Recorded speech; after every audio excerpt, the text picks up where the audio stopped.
What happens when a single moment of misjudgment ignites a firestorm of truth? In the heart of Crestwood, a city pulsing with unspoken tensions, the evening air hung heavy with the promise of change. The streets, lined with flickering neon signs and weary faces, bore witness to a scene that would soon ripple far beyond its concrete borders. Officer Daniel Harper, a young cop with 3 years on the force, patrolled the downtown beat with a restless edge. His radio crackled with routine calls, but his eyes scanned the crowd with a hunger for action.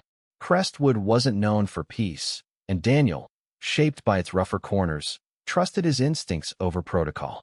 That night, his gaze locked onto a black man walking briskly toward the precinct, his broad shoulders cutting through the dusk.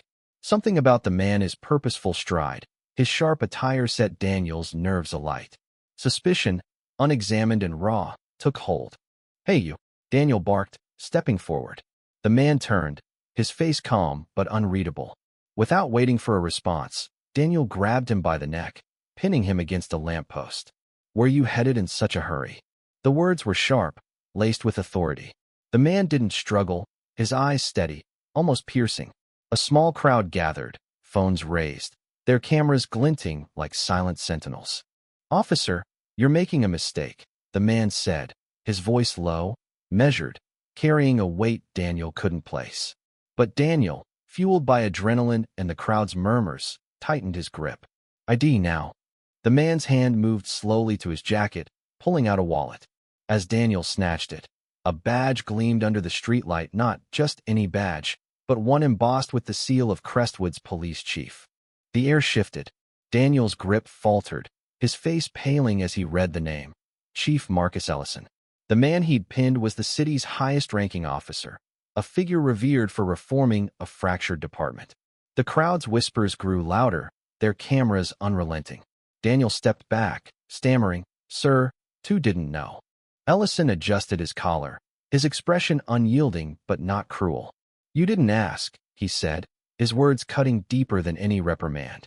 Before Daniel could respond, a new figure emerged from the Shadowsa young woman, her face streaked with tears, clutching a worn photo. "Chief Ellison," she called, her voice breaking.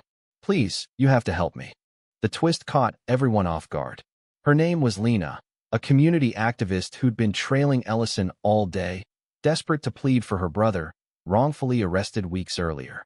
She hadn't planned to witness this scene, but now, standing before the chief and the shaken officer, she saw an opportunity. "This," she said, pointing to Daniel, "this is why we don't trust you. But you," she turned to Ellison, "you can change it." Ellison's gaze softened, though his authority remained. He turned to Daniel, whose face burned with shame, and said, "You're not the first to make this mistake, son. But you might be the last if you learn from it." To Lena, he added, "Your brother's case is on my desk. I'll review it tonight." The crowd, still filming, erupted in murmurs of disbelief and hope. The moment wasn't just a clash of power, it was a mirror held up to Crestwood's soul.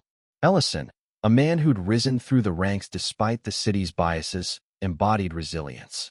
Daniel, caught in his own assumptions, faced a reckoning.